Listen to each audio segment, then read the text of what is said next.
So here's my take on Iron Man. So for those who've been living under a rock for the past decade or so, Marvel's cinematic universe started with Iron Man in 2008. God, yeah, 10 years. Where Robert Downey Jr., an alcoholic womanizer, played Tony Stark, an alcoholic womanizer. After selling weapons for most of his life, he has a near-death experience and decides to turn over a new leaf and devote his life to peace.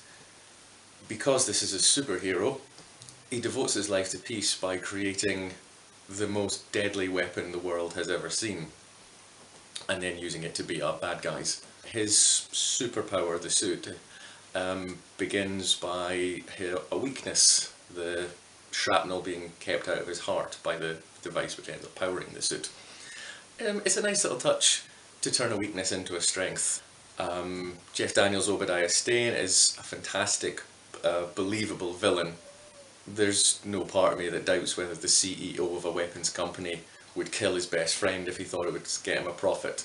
I like in the final sequence where he flies up to maximum altitude and his suit doesn't ice up, but the villain's does. And that the reason for that is because Tony Stark is mentally unstable and does something that no sensible person would ever do. And thus he's discovered that icing would be a problem and he fixes his suit before the end. Because superheroes are mentally unstable. So if you are going to have characters like that, you should at least have fun with it and work it into the plot.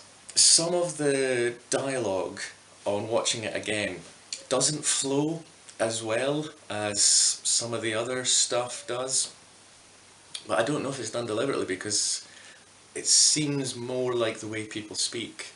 I'm a huge fan of Aaron Sorkin and Joss Whedon and guys like that that really let their characters just riff on this wonderful language. But people don't talk like that. People stutter and stammer and choose less appropriate words, like I'm doing now. And then you have other pieces of dialogue in the scene where Gwyneth Paltrow is helping to replace the module in his chest. And the way that scene is done is just fantastic in the comic timing and the chemistry between the two and the dialogue which is going back and forth. The film's directed by Jon Favreau, and for anyone who's seen Swingers or Made, they'll know that that's something Jon Favreau really excels at, is that snappy pace of conversation. And it's done to fantastic effect in this film, in that scene anyway. It's one of the main reasons the Marvel Cinematic Universe took off was on Robert Downey Jr.'s personal charisma alone. He is obviously having the time of his life playing this Howard Hughes-esque mad inventor who gets to save the world. The first movie featured Terrence Howard as Colonel James Rhodes. It's the first and last movie he appeared in as Rhodey, and I think that is a shame. I'm not going to pretend to know the background as to why he was replaced, but I do think that he was better than Don Cheadle. Terrence Howard's screen presence is better. He seems more robust, he seems more convincing as a military man than Don Cheadle does. Gwyneth Paltrow is in the movie. She takes a break from selling bee venom treatments and soap made of mud and $15,000 dildos to play the part of Pepper Potts, Tony's personal secretary. And it's a wonderfully wry, understated, very Moneypenny role.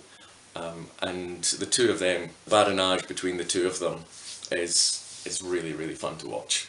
I think, despite the overt message, I think it has quite a subversive anti-American bias.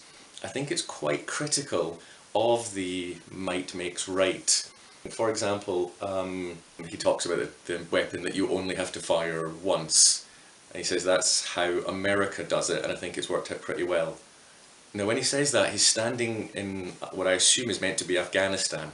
And I don't know if you follow the news, but America's war in Afghanistan did not go 100% according to plan. Sort of anti-American imperialism bias. Because I think, as a film, Iron Man is the best one that Marvel have come up with, and it's the first one, which means that technically all their other stuff has been downhill. Not that I haven't absolutely loved some of the other movies, but I think as a standalone film, Iron Man is probably the best one. Next week will be Incredible Hulk, I think. Thanks for watching.